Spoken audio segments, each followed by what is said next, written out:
Vamos a continuar con la serie de El llamamiento, en este caso el llamamiento de Eliseo.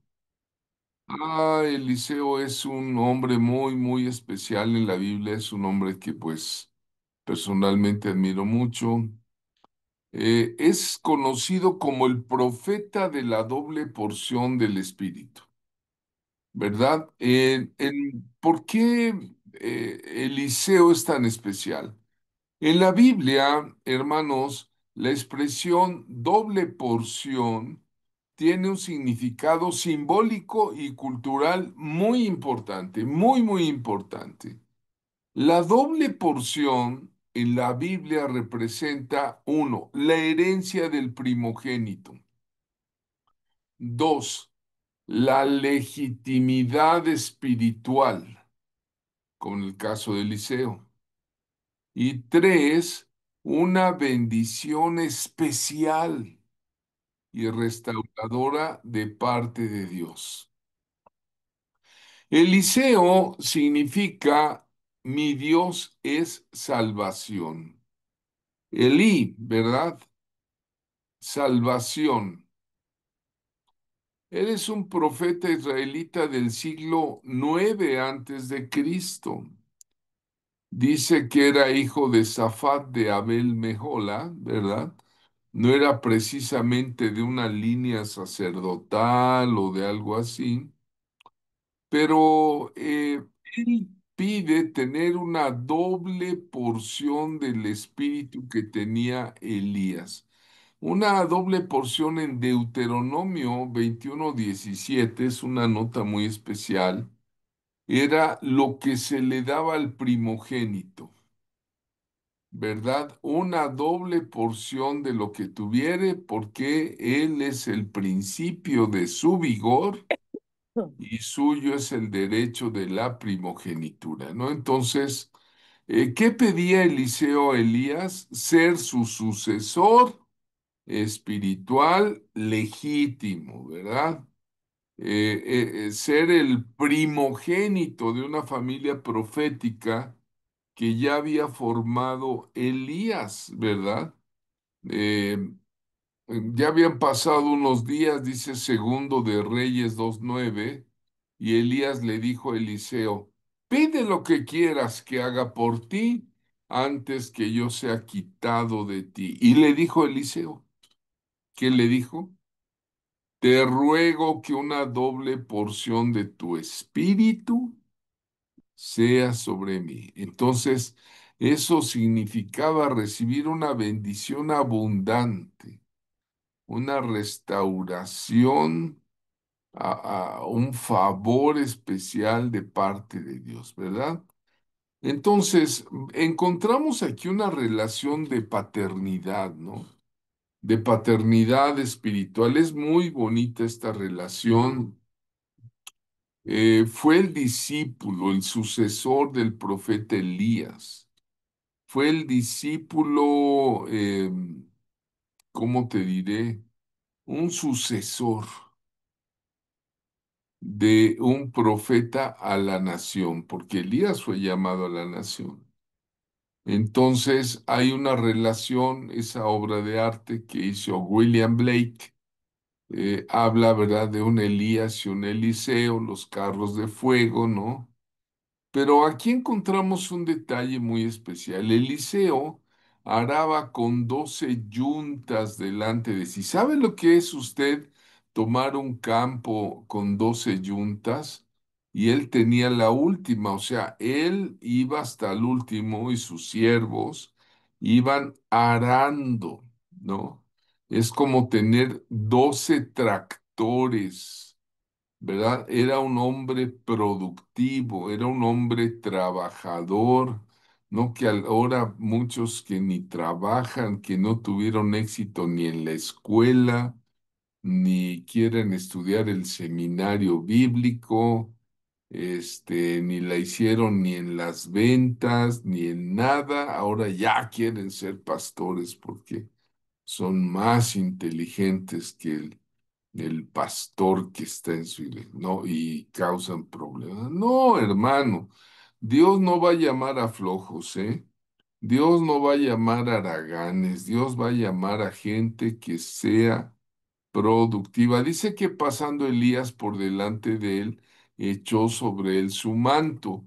Esto fue señal y símbolo de que Elías adoptaba a Eliseo por hijo y sucesor en el ministerio profético.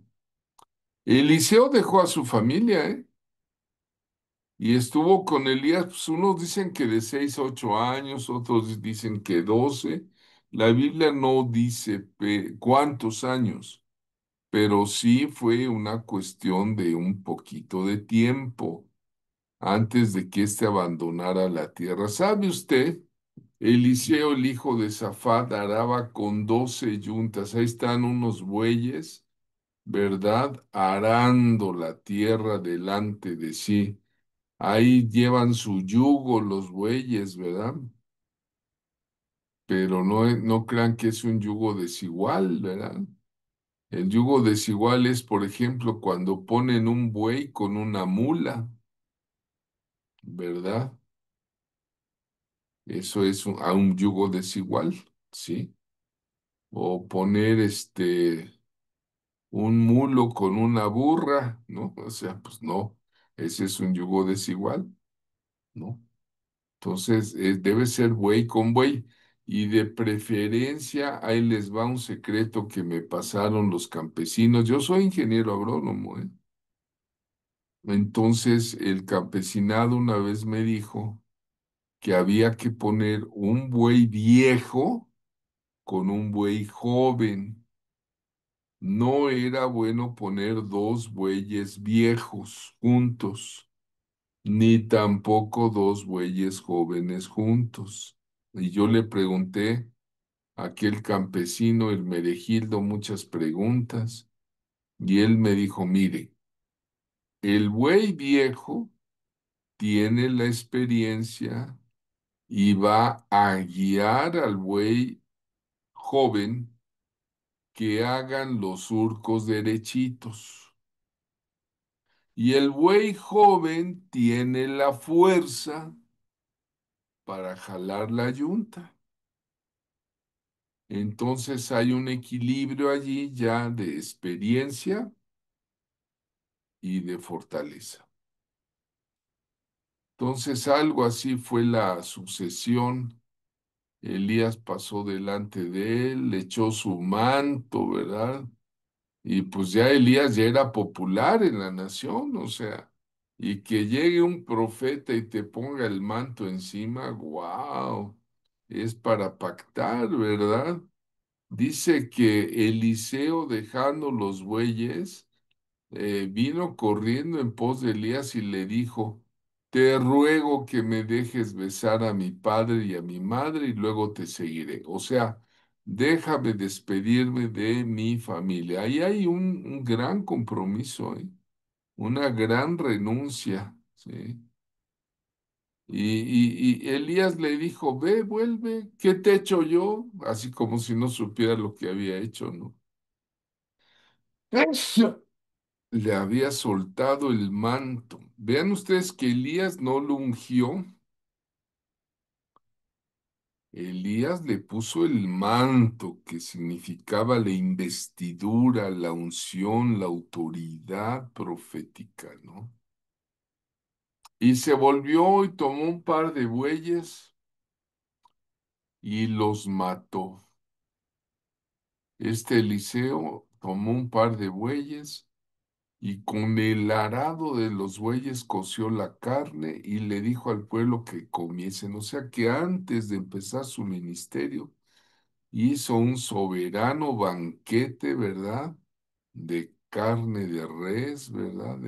Ay, qué sabroso se levantó y se fue tras Elías y le servía, ¿verdad? Entonces, adelante encontramos que ya Elías estaba formando una escuela profética.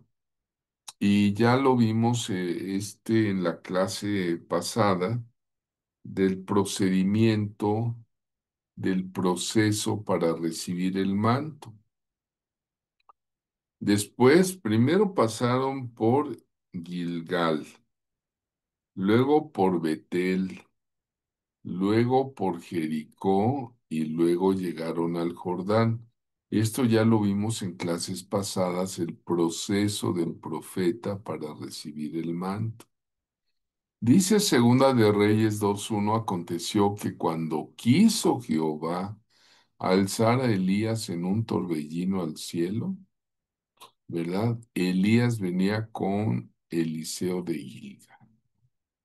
El manto de Eliseo era un símbolo de autoridad. A partir de allí, ¿verdad? Tiene esa autoridad. Elías fue llevado a los cielos en un carro de fuego sin morir, ¿eh? Sin morir, se fue. ¿Quieren que les diga cuál es el carro de fuego? Eso es para que los que quieran subirse al carro de fuego, es el carro de los profetas. Los profetas andan en un carro de fuego de Dios, en sentido figurado, ¿eh? Eh, Elías es la segunda persona que tuvo esa experiencia. Enoc fue otro profeta, el séptimo desde Adán, que fue traspuesto. Y la tercera persona que se fue al cielo completamente, ¿quién fue? En cuerpo, el Señor Jesús. ¿Eh? Entonces, ahora, en la escuela de profetas, vean, Elías le da una encomienda a Eliseo y Eliseo va a la escuela de profetas y le da la encomienda a un muchacho de la escuela de profetas. Esto es bien importante, la delegación de la autoridad y del poder divino para el cumplimiento profético. Elías había dicho que la adversaria de los profetas de ese entonces era Jezabel. Jezabel, la reina impía, había mandado matar a Elías y lo persiguió con todos los ejércitos del rey Acab, su esposo. Y Elías salió de fuga y andaba muy deprimido por eso. Pero Dios tenía planes para Elías, lo alimentó con cuervos, lo alimentó con un ángel, lo alimentó con una viuda, ¿verdad? Vean qué importante cómo Dios no suelta a sus siervos. Puede mandar un cuervo, puede mandar un ángel, puede mandar una viuda, pero Jehová es mi pastor, nada me faltará, ¿no? Entonces, hablando de la escuela de profetas, ¿no? Elías dio una profecía en contra de la reina Jezabel, que sería desbarrancada de la torre de Jezreel y que los perros se iban a comer su carne. Fíjate qué tremenda profecía. Pero Elías no la consumó. Seguramente Eliseo la oyó esa profecía, pero Eliseo no la consumó. Pero Eliseo le dijo a uno de los alumnos de la escuela de profetas que fuera y ungiera a un hombre que se llamaba Jehú. Y ese Jehú llegó a ser rey de Israel, era un general de guerra. Pero después de la unción del profeta, se vuelve rey. Vamos a leer textual, ¿verdad? Entonces el profeta Eliseo llamó a uno de los hijos de los profetas. Así se le llamaban a los de las escuelas de los profetas. Esta es una escuela de profetas. Llamó a uno de los hijos de los profetas y le dijo, ciñe tus lomos y toma esta redoma, ¿verdad? Él tomó ahí una redoma, una redoma de aceite en tu mano ¿verdad? Y ve a Ramón de Galat. Cuando llegues allá, allí verás a Jehú, ¿verdad? Y lo unges, ¿verdad? Derrámala en su cabeza, ¿no? Y fue el joven profeta, muy interesante, ¿eh? Vea usted Segunda de Reyes 9 del 1 al 13, y le derrama y le da la palabra profética, tú vas a herir la casa de Acab y la vas a exterminar. Y también, para empezar, pues, y a Jezabel la comerán los perros en el campo de Jezreel. Eso le dijo el profeta Jehú. Y el profeta abre la puerta y se echa a correr, man. Y entonces, el rey le dijo, ¿y ahora qué sus amigos, los otros generales, le dijeron, ¿y ahora qué vino ese loco? ¿Verdad? A veces los profetas son tirados de locos, ¿verdad? Meshugá, le dijo, en hebreo, loco, Meshugá, profeta loco, Meshugá. Y le dijo, bueno, pues es que me ungió y me dijo que yo era rey de Israel. Y entonces todos los demás generales dicen, tenemos rey, tenemos rey. Y entonces ya Jehú tenía un carácter único. ¿Cuál era su carácter? Que no pactaba con los malos, no pactaba con los adoradores de Baal, no pactaba con los adoradores de Acera, con la idolatría. Y cuando Jehú llega ahí a la torre de Jezreel, la Jezabel se pone muy coqueta, porque dice que se pintó los ojos de antimonio y le dijo, hay paz con el hijo de Simri, o sea, estaba coqueteando. Y le dice, ¿qué paz va a haber, verdad? Y entonces Jehú dice, ¿quién está conmigo? ¿Y quién creen que le echaron por la ventana y la tiraron de la torre? Los castrados, los eunucos. Esa es una de las características del espíritu de Jezabel. Jezabel odia a los profetas, ¿eh? No, yo ya la conozco. Ya se ha manifestado con algunas personitas que conozco. Pero no solamente a los profetas, a las profetisas. Les causa una de problemas el espíritu de Jezabel. Eso lo vimos en el curso de guerra espiritual. Pueden darle una leidita. Ese tipo de influencia demoníaca que inspiraba el espíritu de Jezabel, el Señor lo reprenda, ¿verdad? ¿Qué hace ese espíritu de Jezabel? Rápido. Idolatría, manipulación, manipulación de los siervos, rebeldía, inmoralidad y persigue al liderazgo espiritual, especialmente a los profetas, dentro de la comunidad cristiana, ¿no? Sí, Jezabel siempre va a intentar corromper la obra de Dios. Pero bueno, ya regresamos al tema. Estamos hablando de Eliseo.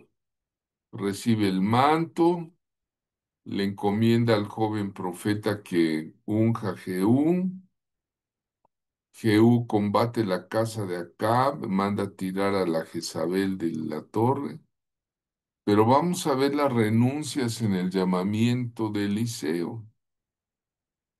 Otra vez tiene que haber renuncias cuando alguien como Dios nos llama. Eliseo tuvo que renunciar a su oficio. Él era campesino. Una vez me dijeron, no, era ingeniero agrónomo. No, no es cierto. Era campesino, tenía 12 yuntas, pero también a quién más tuvo que renunciar, a su familia. Ven que pide permiso para ir a besar a su padre, a su madre. ¿A quién más tuvo que renunciar? A su pueblo. Ven que hace un banquete con los bueyes y con la reja del arado. Prácticamente renunció a todo lo que tenía. Renunció a todo por el ministerio de tiempo completo, por seguir al profeta que le iba a dar una doble porción del Espíritu, ¿no? Después, como profeta, tiene una vida bien notoria en la vida política, en la vida social de Israel. Entre los siervos era conocido como el profeta de la doble porción. Y ahí ya vimos el proceso para recibir el manto, repito. Elías se lo llevó en un viaje de enseñanza, primero a Gilgal, luego a eh, Betel, luego se lo llevó a Jericó y luego se lo llevó al Jordán. Gilgal significa la circuncisión de corazón. Betel, donde el profeta empieza a tener sueños, ¿se acuerdan que ahí estuvo nada menos que Jacob, la escalera de Jacob? Sueños y promesas de Dios se hacen ahí en Betel. Jericó, cuando el profeta prende la guerra que no es en carne ni en sangre, y a obedecer a Dios en lo que Dios diga y manda.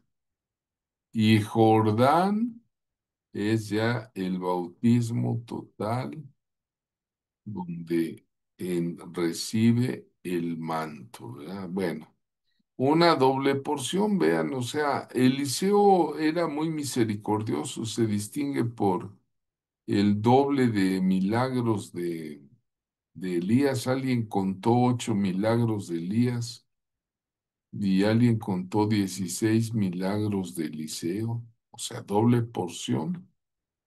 Generalmente se le llama varón de Dios. Miren, vamos a ver algunos. Por ejemplo, las aguas envenenadas de la tierra estéril, ¿no? Llegan los hombres, le dicen que pues la tierra es estéril, que las aguas son malas, como si fueran azufrosas, y vean un acto profético, traigan una vasija nueva, tenía que ser nueva, y pongan en ella sal. Entonces ya trajeron la sal y pues este hombre yo creo le pidió a Dios y echó esa sal sobre las aguas y dijo, así ha dicho Jehová, yo sané estas aguas y no habrá más en ellas ni muerte ni enfermedad. Dice la Biblia que fueron sanas las aguas hasta hoy, ¿no? Se volvió agua potable. Otro milagro es los muchachos que son atacados, creo que por dos osos, ¿no? No me acuerdo si eran dos osos, sí, dos osos, pero eran los muchachos de Betel. Betel ya se había contaminado mucho, ahí fue donde creo que el rey Jeroboam mandó a hacer dos becerros de oro, ¿no? Y un becerro de oro, entonces era ya una ciudad contaminada de idolatría. Y los chamacos, los jóvenes, le empezaron a decir, súbete calvo, porque ahí encontramos que Eliseo, pues era calvo, padecía calvicie, ¿verdad? Ya me imagino a los chamacos ahí diciéndole, pelón, viejo pelón. Y ahí Eliseo dijo, Señor, sobre de ellos. Y le mandaron, Dios le mandó dos osos del bosque y los osos despedazaron a 42 muchachos. Yo creo que era todo el grupo de la secundaria de Betel, por burlones, ¿verdad? Ay, Dios mío. Ay, bueno, los milagros de Eliseo. ¿Se acuerdan cuando salva de la esclavitud una viuda que tenía dos hijos que los tenía que vender y le dice, pues ve y dile a tus hijos que traigan vasijas, no, no pocas. Eso lo vimos en la unción de la multiplicación en esa clase, cómo los hijos participan en la industria, deben de participar y cómo Dios multiplica el aceite y lo vende, ¿no? Entonces, salva de la esclavitud a la viuda y a sus hijos. Otro milagro de Eliseo fue la comida envenenada, ¿verdad? Estaban, pues, con los profetas, Eliseo estaba sentado con los profetas. Segunda de Reyes 4:38. Y entonces le dijo ahí un sirviente, este, prepara en la olla grande un guisado. Y entonces van a preparar el guisado y se encontraron unas, pues unas parecidas a unas calabacitas, de esas Grey Zucchini, de esas, y las echaron en el guisado y eran veneno. Y cuando empezaron a probarlo, le dicen, hay muerte en el guisado. ¿Y qué hace Eliseo? Otro milagro. Dice, traigan harina. La harina significa siempre la palabra de Dios. Y ahí donde había un alimento malo, nauseabundo, venenoso, ¿verdad? A veces algunos dicen, bueno, pues es la falsa doctrina. Y Eliseo trae la sana doctrina y le echa la harina y de trigo fresco y quedó el guisado, pero buenísimo. Y comieron todos, todos se les dio de comer porque sanó una comida envenenada. Otro milagro también sobrenatural, están cortando ahí unos leños para hacer unas chozas, una casa, los hijos de los profetas, y a uno se le zafa el mango del hacha, se cae en el río, y entonces le dijo, ¿y qué voy a hacer con el hacha? Eran muy preciadas las hachas como herramienta en ese entonces. Y le dice, ay, Eliseo, era prestada, era prestada. En Segunda de Reyes 6:5. Y el varón de Dios le preguntó, a ver, ¿dónde cayó esa hacha? Y le mostró el lugar y entonces cortó un palo y lo echó ahí. Hizo flotar el hierro, rompió las leyes de la física termodinámica, ¿verdad? Y ya le dijo, tómalo y extendió la mano y lo tomó, ¿verdad? También como el Señor Jesús con la viuda de Sarepta, le revive un hijo pues a otra persona, ¿no? A la tsunamita, resurrección, milagros de resurrección. El milagro de sanar al leproso Namán era muy importante, el general Namán, ¿verdad? Entonces vean ustedes cómo la doble porción del Espíritu trae una activación también de milagros. ¿Por qué? Porque el Espíritu Santo, Dios no lo da por medida. En este caso fue una doble porción, ¿verdad? Gloria sea a Dios. Y pues este es el llamado que Dios le hizo a aquel hombre que estaba arando con una yunta y de repente recibe el manto y vean ustedes, recibe la doble porción del Espíritu. Permítame orar. Padre, en el nombre de Jesús, Yeshua HaMashiach. Yo sé que aquí hay personas que quieren más, una doble porción. Padre mío, concede, Señor, a tus siervos, a tus siervas, aumentar la unción profética sobre de ellos, Señor. En el nombre de Jesucristo, para destruir a los enemigos de Dios, para hacer milagros llenos de misericordia como los hizo Eliseo, que aún después de muertos sus huesos estaban tan ungidos que levantó un cadáver, Señor, que tocaron esos huesos. En el nombre de Jesús, Padre, te suplicamos una doble porción de tu Espíritu, Señor. Nos es necesaria en esta generación. Ayúdanos, Espíritu Santo, sopla sobre nosotros como si somos huesos secos, Señor, para poder servir en el reino de Dios. Gracias por esta clase, Señor. Amén. Amén, amén, amén, amén, amén. Vamos a detener y llegan los comentarios sobre el llamado de Eliseo.